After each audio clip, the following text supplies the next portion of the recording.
भगवान श्री राम ने हनुमान जी को क्या अंतिम ज्ञान और आध्यात्मिक जीवन के उपदेश दिए थे।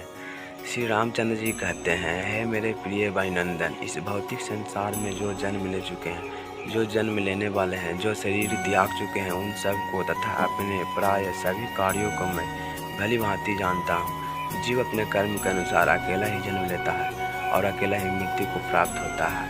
अतः तुम तत्वज्ञान में ही सदा स्थिर रहना। आत्मा स्वयं प्रकाश है। तुम सदा आत्मा के स्वरूप का ही चिंतन करो। देह आदि में ममत्व ममता त्याग दो। सदा धर्म का आश्रय लेना। साधु पुरुषों से सत्संग करो।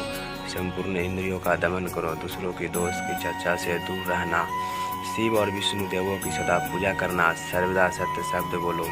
आत्मा और परमात्मा की एकता और एकत्व का अनुभव करो। राग और द्वेष से बंध कर जीव धर्म और अधर्म के वशीभूत होते हैं। उन्हीं के अनुसार देव तिर्यक मनुष्य योनियों में व नरकों में पड़े रहते हैं। यह संसार एक गहन गड्ढे के समान है। इसमें कुछ भी सुख नहीं। यहाँ पहले तो जीव का जन्म होता है, तत्पश्चात उसकी बाल्यावस्था रहती है, उसके उपरांत वह जवान होता है और उसके पश्चात वह वृद्धावस्था में आता है। तदंतर मृत्यु को प्राप्त होता है और मृत्यु पश्चात पुनः जन्म का कष्ट भोगता है। इस प्रकार ज्ञान के अभाव से मनुष्य दुख पाता है।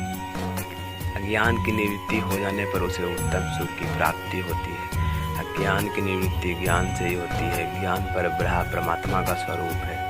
वेद ऋचा बांके के श्रवण और मनन से जो ज्ञान होता है वह विरक्त पुरुष को ही होता है। श्रेष्ठ अधिकारी को गुरुदेव की कृपा से भी ज्ञान होता है। यह सत्य है। संग्रह करना और संग्रह का अंत विनाश है। अधिक ऊंचे चढ़ने का अंत नीचे गिरना ही है। संयोग का अंत वियोग हो और जीवन का अंत मरण हो। सर्वे क्षयांता नित्या पतनांता समिच्छया संयोग विप्रयोगंता मरणांता च जीविता। जैसे सुदृढ़ स्तंभों वाला गृह से दीर्घ काल बाद जीर्ण हो जाने पर नष्ट हो जाता है, उसी प्रकार मनुष्य जरा जीर्ण होकर मृत्यु के अधीन हो तो नष्ट हो जाता है। जैसे समुद्र में बहते हुए दो काट के एक दूसरे से मिलकर फिर से विलग हो जाते हैं, उसी प्रकार काल योग से मनुष्यों का एक दूसरे के साथ संयोग व वियोग होता आया है और होता रहेगा।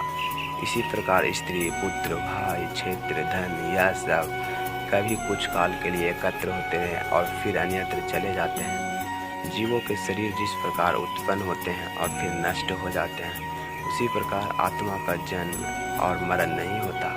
अतः तुम शोक रहित अद्वैत ज्ञान में सत्स्वरूप निर्मल परब्रह्म परमात्मा का दिन रात चिंतन करना। परमवीर सुहृद हनुमान जी पृथ्वी पर आज भी साधनारत हैं और जहाँ भी जब भी कोई शख्स सच्चे निर्मल हृदय से उन्हें या श्री राम को पुकारता है तो हनुमान जी उनकी धर्म और याचिका पर कुछ न कुछ जरूर करते हैं।